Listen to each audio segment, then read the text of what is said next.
So before I get into the podcast, in my interview with Peter, SpaceX is launching trip to the moon funded by Dogecoin. That is insane. Dogecoin is really going to blow up because of the usage. Think about the Dallas Mavericks, you have the Oakland Athletics, and now you have SpaceX and countless of more companies and more celebrities that are going to start endorsing Dogecoin. I don't know how high this is going to get, but right now it's in the top 4 in the market cap, and I think that is crazy. So because this video you're going to watch the interviews about cryptocurrency, I just had to talk about this. Like, I think this is the beginning why Dogecoin is going to go over $1. Now Coinbase, which is the US's largest exchange for cryptocurrency, does not even hold Dogecoin as a tradable asset on its platform, and because that company just went public, I think the pressure is going to, people want to see more revenue, and if you're not listing one of the top 5 coins that you could be making a lot of money through the transfer fees and all that, they're missing out on a lot of money by not having Dogecoin. So Coinbase listing and more usage and news like SpaceX today, I mean Dogecoin is going to eventually go over $1. So that's just my quick not financial advice opinion. Hope you guys enjoy this conversation with Peter. I'll see you guys in the next one.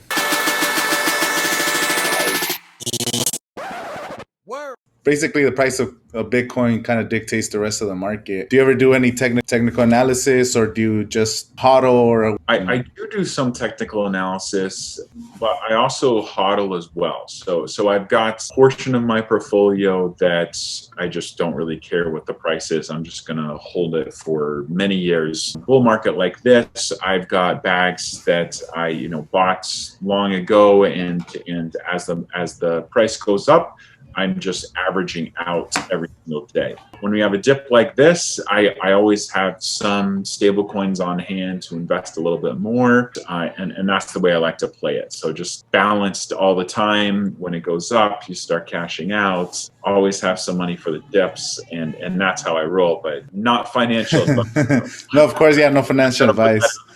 Do you have like a set of rules and strategy? Like, if it goes up 10%, I take 15% out, or do you just go based on what the current swing trade is? Or I like to dollar cost average in and dollar cost average out. So yeah, I've got a plan with every single one of my investments for cashing out slowly and cashing in slowly.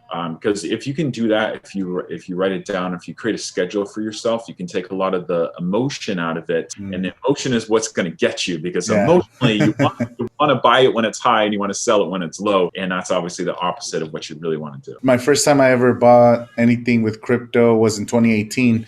So this is like my first, and that was only me testing the waters, like putting a couple $100 here and there. This time I decided to just kind of take it pretty serious, started learning more every day, especially with the pandemic. I think a lot of people did the same. Everybody had more time, and you started seeing the beginning of the bull run. Do you have also a plan for potential bear market? Like, do you have like you said, you just keep some just in case the trend doesn't actually come back? When the price goes up, it's important to take aggressive profits. So the risk is that it keeps on going up, and they're like, I could have made that much more.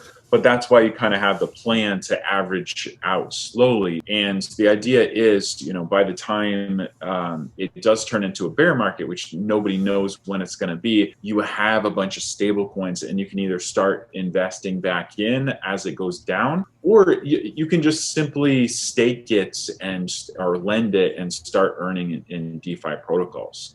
Because one of the coolest things about cryptocurrency is decentralized finance. There's a lot of decentralized finance protocols that will allow you, even in a bear market, you can still be earning, because you can be lending your crypto out. So some of the biggest ones are Aave, Compounds, MakerDAO.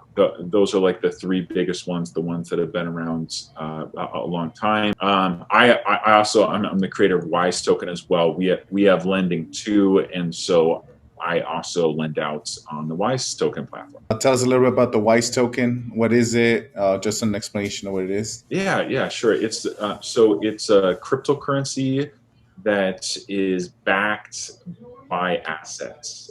So, for instance, the dollar used to be backed by gold, 1970s and prior.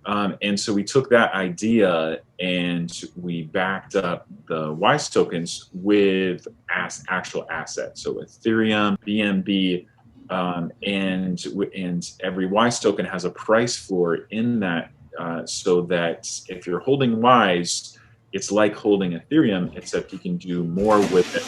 like lending, staking, etc. to be able to earn. Yeah. Oh, okay, so it's kind of tied into some. How many coins is it tied to the Wise token? How many of those assets, different coins?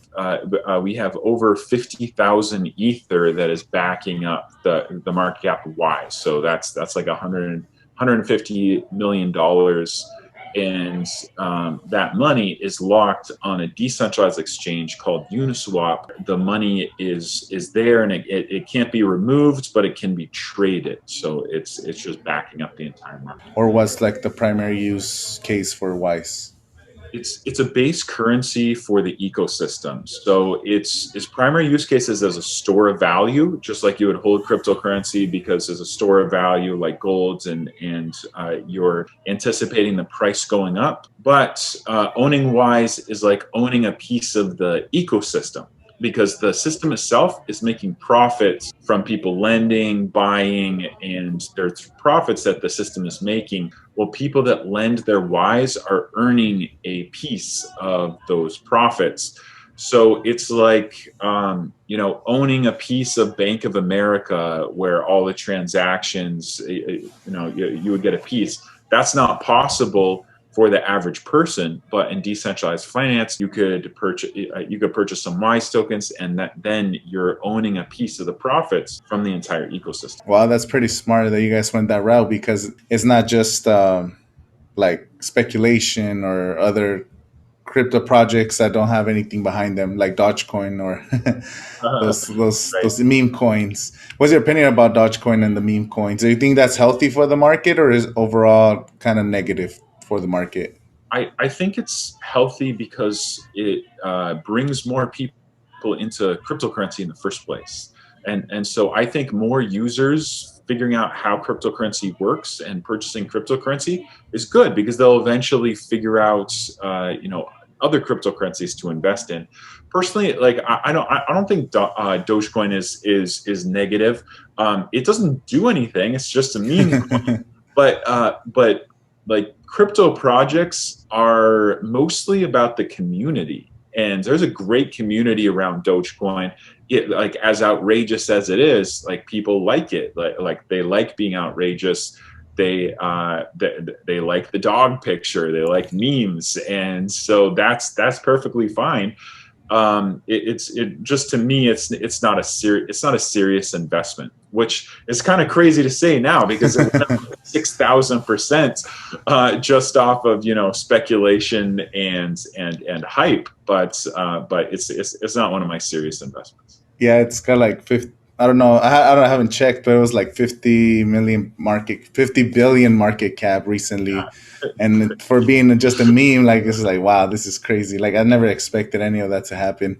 And so you think it's still super early, because you said we're still early in this, and Dogecoin does bring a lot of people together because it trends on all social platforms, TikTok and Twitter. I always tell people that we're so early in crypto. You probably know more, but it's just like, these people now, we're talking about like 67-year-olds. They're not really trying, they don't understand crypto. They barely could use their phone. But people that right now are 10, 15 years old, when they get into become adults and have jobs and all this, like, crypto is going to be part of their life. And I think just we're going to see exponential growth over the next like 10, 15 years. I totally agree, because decentralized finance can offer financial freedom and complete ownership of your money. So if I were to put $10,000 in a bank account, for instance, in a savings account, I'm going to earn like 0.06% interest over a period of time.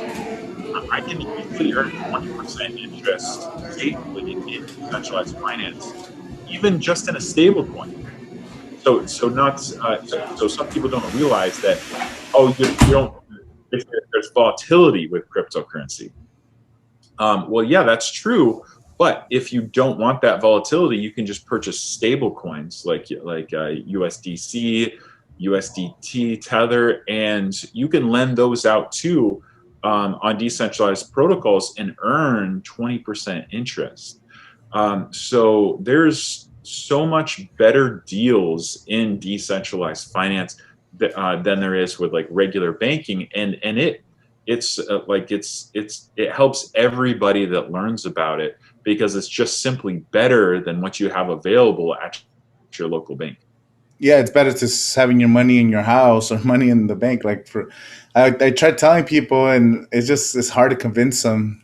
It's hard to kind of get them to understand until they kind of do it themselves. And that's what I'm trying to do. Like trying to teach one person at a time, whatever I can. Like I said, I'm not an expert. I'm barely learning myself, but I want to get more exposure out there because it's just so incredible, and people are missing out on this opportunity.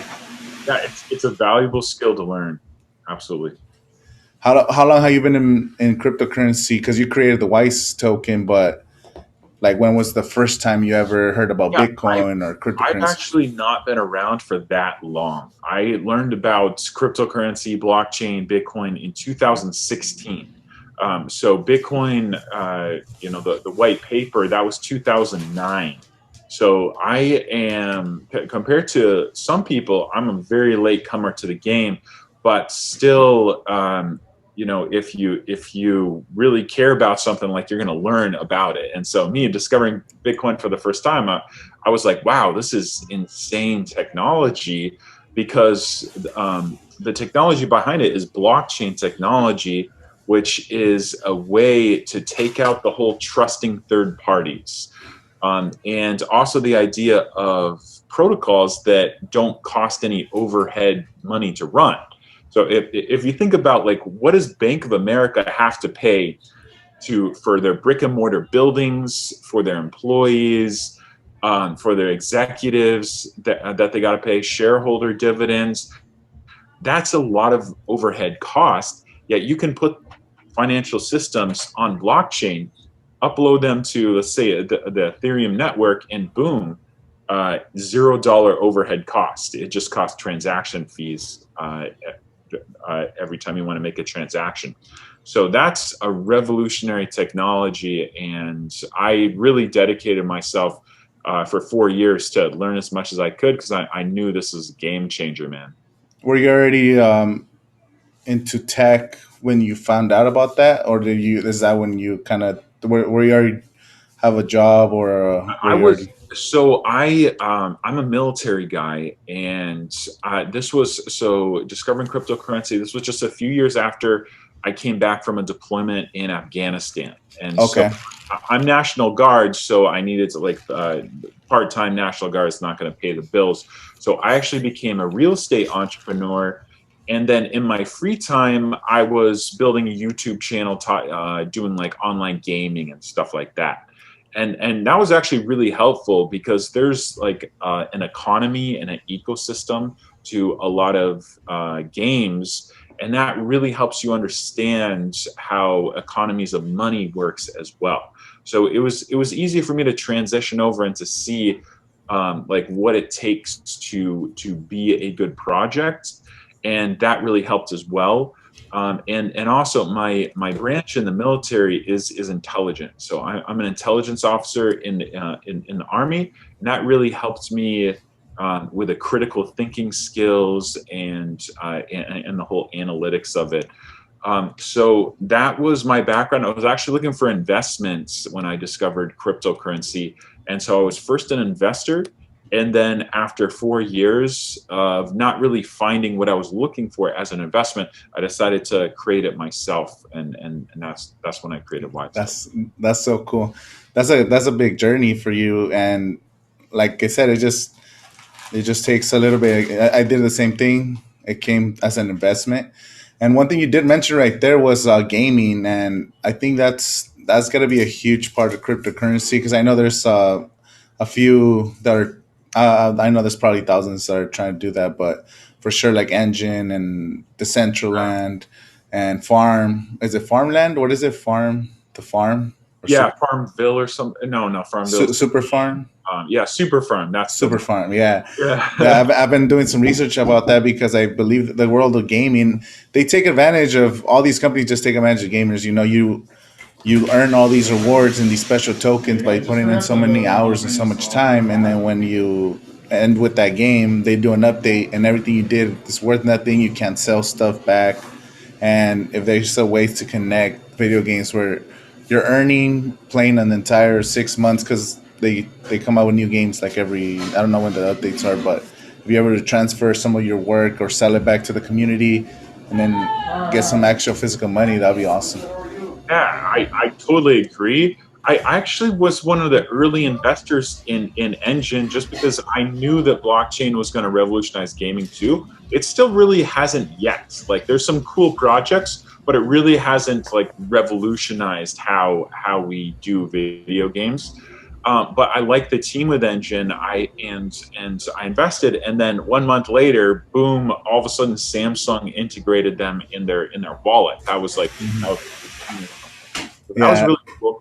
And they're a really good team. They are now doing NFTs and like they're a really good team, and there's some other good ones as well. But yeah, gaming and blockchain, like they go hand in hand in this. It's just such an easy comparison. I like the future of. Do you know about Ready Player One? I mean, it's pretty popular. Absolutely. Like that Like sounds five awesome. times. Yeah. Yeah, I read the book back in like 2015, 16, and then the movie came out and everything was just so awesome. So, like, crypto could be that, Decentraland, or it could be, it might not even be Decentraland. It could be something that comes in the future, but just a world within our world, a world inside the computer where you could create your own avatar, and there's monetary systems and everything like that. Just sounds so cool. Yeah, I will say though that in Ready Player One, the fact that it had been years and nobody tried driving the car backwards, like, come on, man, that would have been covered on the first day. Yeah, the movie's a little bit different from the book. That didn't happen in the book. The book was less cool when it came to like some of the pop culture. It was a lot of 80s like arcade games and all kinds of stuff, but the movie was definitely fun, and I think they just released the second book, so Ready Player 2, I think it's called. Oh, I haven't really I got the book, I haven't finished it, but it's out there too. So if you ever want to learn more about what happens in that story, they have more content, and I think they're making a movie out of it as well. oh, nice. Yeah, I'll definitely see that too. So okay, so on the Wise token, where is it available or how do you like get invested in the Wise token? How do you find out more? Where could people go Sure. to do it? Yeah. Yep. So our main website is wisetoken.net. And so we deployed on Ethereum in December. But the thing is, the gas fees on Ethereum are super, super high right now. So we're actually integrating with Binance Smart Chain. It has way cheaper gas fees. Like we're talking the difference between $150 and like 14 cents. So we're actually launching again on Binance Smart Chain. So we'll have two networks, and so I would suggest for anybody just starting out to join our liquidity formation event that starts this Monday, April 26th.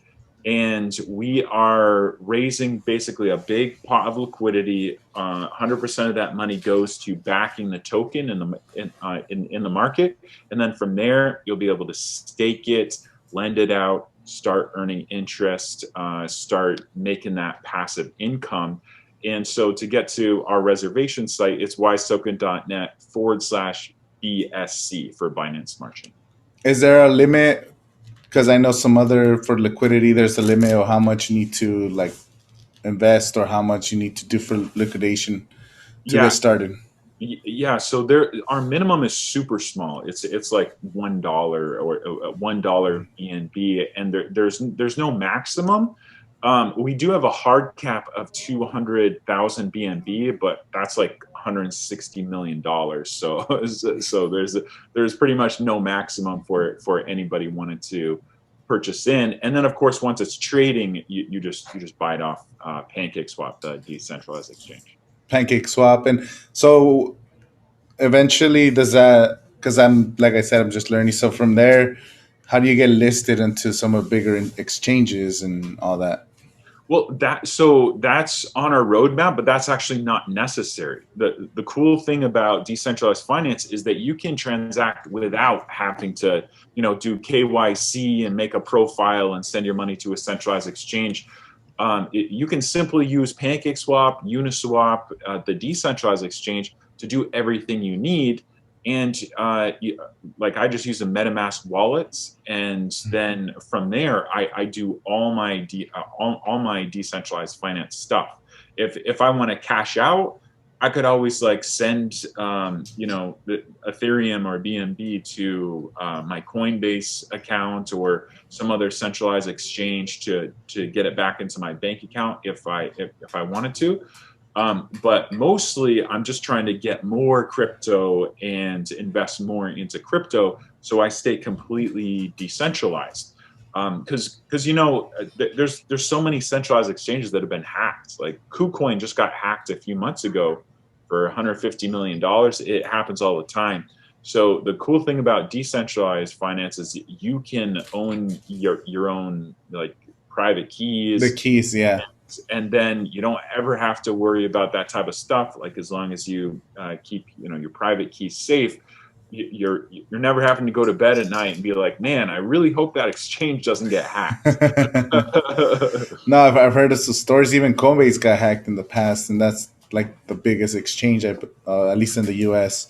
Yeah, I use Coinbase. I had a Coinbase wallet, and that's like as far as I've been looking to get one of those cold wallets, so just kind of get it off there as soon as possible. That's like the next step that I'm trying to work towards. Yeah, I definitely recommend MetaMask. It's if it's not the biggest one, it's one of the biggest ones. Completely free. It's just like a Chrome browser extension too. So I think I use the MetaMask because I use it for the Brave browser. I yeah, connected it to MetaMask and I have a little bit in there, but most of my holdings are in Coinbase. But I'm trying to kind of because I'm still kind of learning a little bit about DeFi. Like I said, I'm still learning, so it's, yeah, DeFi is that's definitely the way to go. progression, man. Yeah. Keep doing it, because like once you like I still use Coinbase for cashing out some too. But like eventually you're and also as your crypto grows and it's like becoming some money that you don't want to lose, like I would definitely get it onto MetaMask, or another DeFi wallet where you actually are in control of the keys. You control, and that's like one of the biggest things. You have to kind of the whole point of crypto and being decentralized. You kind of want to have everything spread out and not all through Binance, all through these corporate, it's kind of like going back to corporate, going back to the bank, like Coinbase becomes the bank and you're holding all your money in there. Yeah, no reason to have third parties on blockchain. It definitely helps with the third parties a little bit, but because like you said, it makes it easier for me. Like when I signed up for Coinbase, it was pretty simple. Like everything is kind of super easy to trade.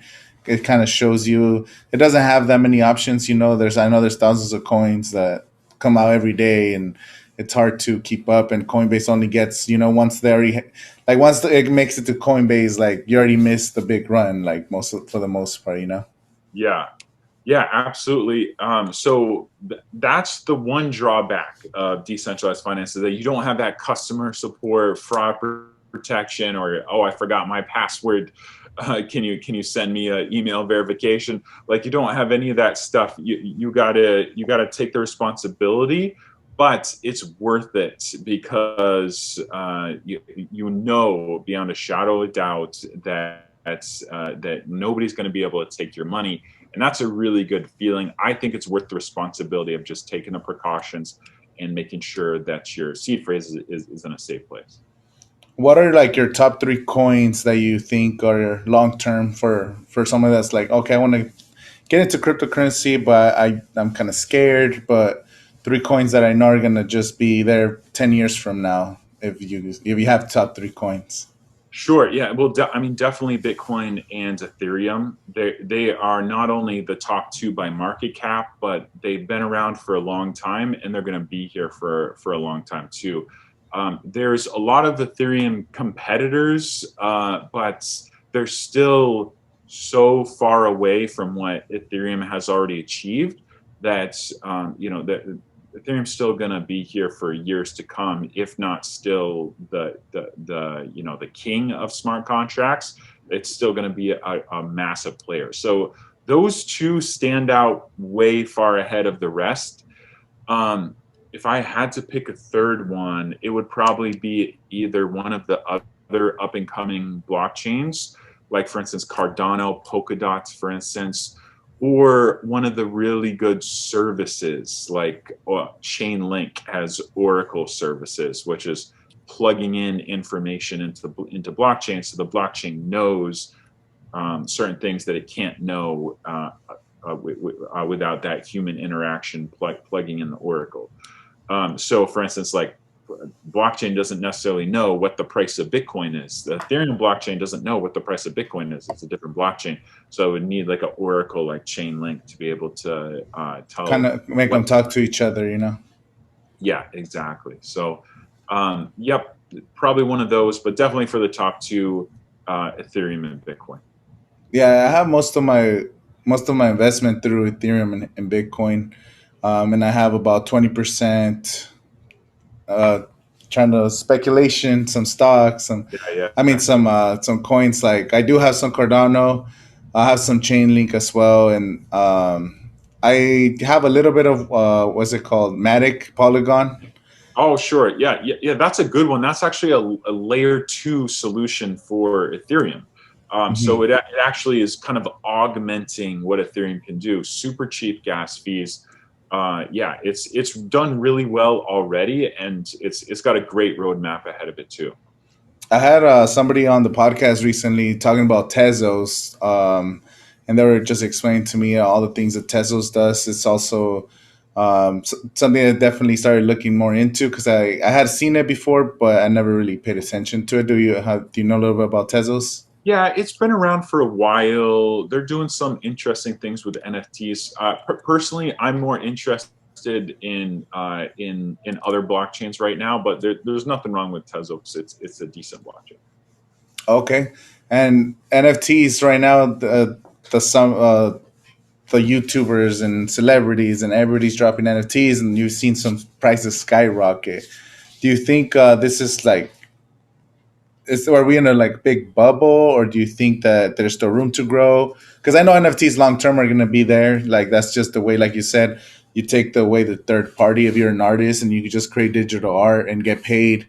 And then if someone sells that art, you're still getting a percentage. And like, I think NFTs are awesome. But what's your opinion about NFTs?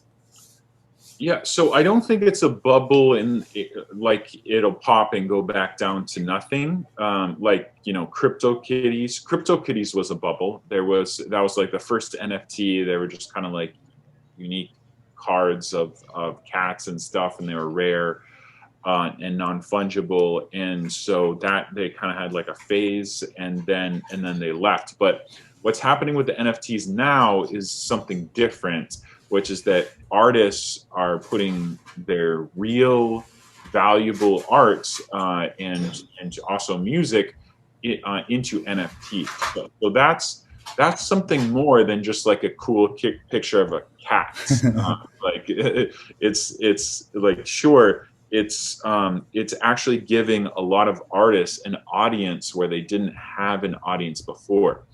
But it's important to be kind of like educated on how the space works, because if you're going to buy an NFT, there's a big difference between some NFTs and other NFTs. And probably the first thing you want to know is the scarcity of it, because the owner of that NFT, like who's to say that they don't print off more and then kind of dilute the value of the ones you buy. So you want to know who created it, like what kind of credentials do they have? Like, do they have an audience? Because where I see NFTs doing really well are with established artists who have a community and a following of fans that like their work. And so that's like those NFTs that are made are super valuable. And so I think people just got to be careful not to just buy the hype, but to buy something that they actually want because they appreciate the art. So I definitely think there's a lot of overhyped stuff that's gonna cool down. But I also think NFTs are here to stay, and that they're going to continue to grow as an industry too. Do you currently own any NFTs, or have you bought any NFTs? No, I'm more of a DeFi guy. So the only reason I would buy an NFT, it would be as an investment. And so like like it would have to be an asset that you could earn interest on and stuff like that. So I'm purely into crypto for financial freedom and for educating the world about cryptocurrency. I'm not in it for the art. I'm not in it for the music. So Yeah. I appreciate what's happening, but personally not an investor. What's your opinion? Like, what do you think that crypto is missing? Because now we have, like you said, digital art. We have some banking. You have smart contracts. What is something we have, like, trying to dive into the video game world? What is something that you've maybe thought about, like, that we're still missing in crypto? Yeah, we're missing the convenience factor. So right now I can go to Chipotle and I can do 2 clicks on my phone and Apple Pay for my burrito and then walk out of the store and be good. If I tried to do that with cryptocurrency, it would be a massive headache.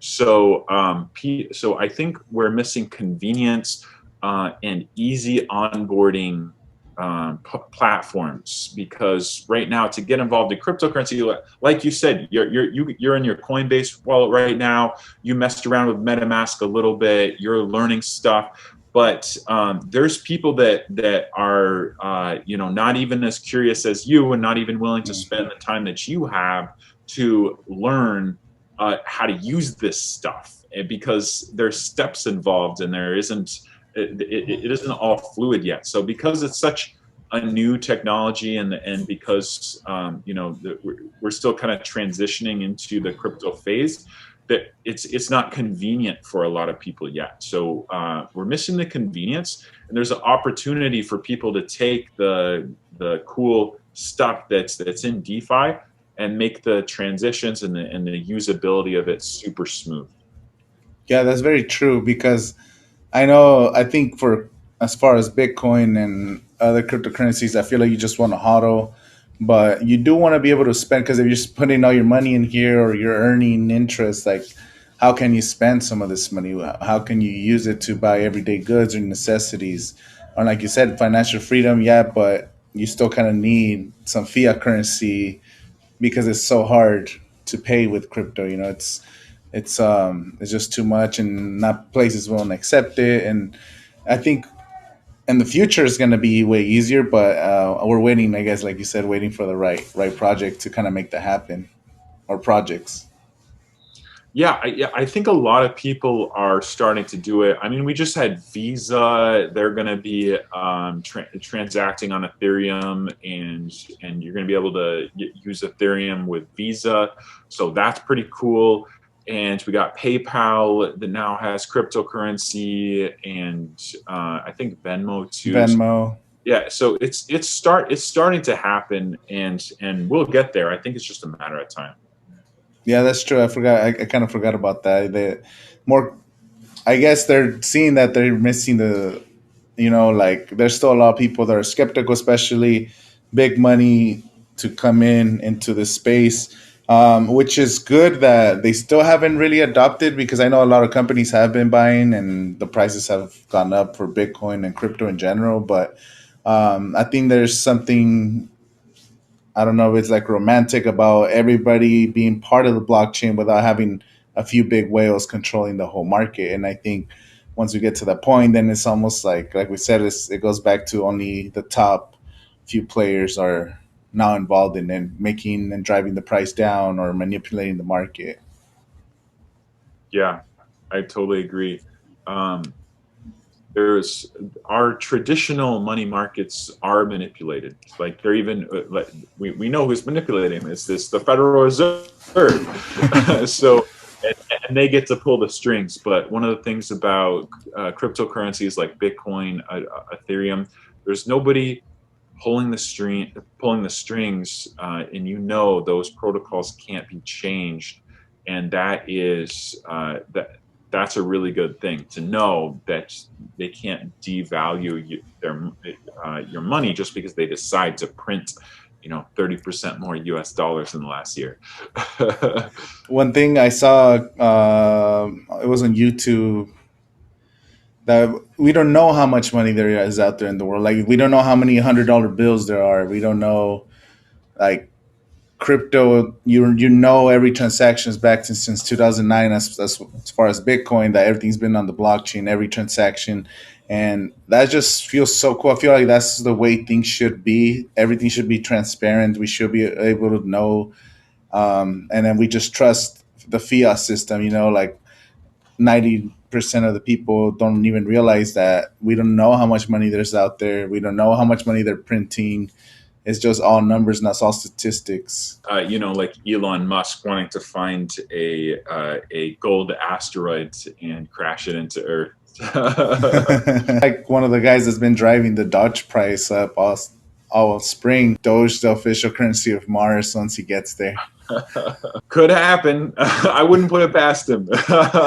He has cult-like following, like his company, people that have a Tesla, they really like Elon Musk and they really believe in the projects that he backs. And it's not like somebody who buys a Ford. People, you're not really passionate about the Ford company. You're just like, oh, I just bought this nice Bronco that I like. But people that are Tesla owners, they just really love Elon Musk. So I'm glad he's kind of bringing awareness to the crypto space. Yeah, me too. And you can buy Teslas in Bitcoin now. I've been waiting for the Cybertruck. Like, that's I've been wanting to get a Tesla for a long time, but since I work construction, so I would like, I've always said I need an electric truck or something that just saves money, and also because Tesla's awesome. It's a great company. And when they announced the Cybertruck, I know it kind of looks ugly, but I'm interested in getting one whenever it comes out. Yeah, I signed up for it too. The $100. $100, yeah. It's worth $100 to hold a spot. I think they said it's supposed to be this like fall season. I don't know if they're still on track because COVID kind of delayed everything. Hopefully at the end of the year, if not next year. One more time for the people that are interested in the Wise token. You said you had something coming out on Monday. Yeah, we have our liquidity formation event. So where you get a chance to get in at the base price before it gets on the exchange. We actually have $500,000 in cash prizes for people that participate. You can so not only are you buying Wise, but you're also kind of entering to win and competing for prizes. And that goes for 15 days long. And then following that, our token will be launched. You'll be able to stake it, add liquidity, lend it out, and start earning that passive income. So once again, that was wisetoken.net/BSC for Binance Smart Chain. And we're also on Twitter, wise_token, and also on Telegram at Wise Token. So thank you guys for watching. My name is Angel. Thank you, Peter, for coming on the podcast. Awesome. Thank you so much for having me. It was a great conversation.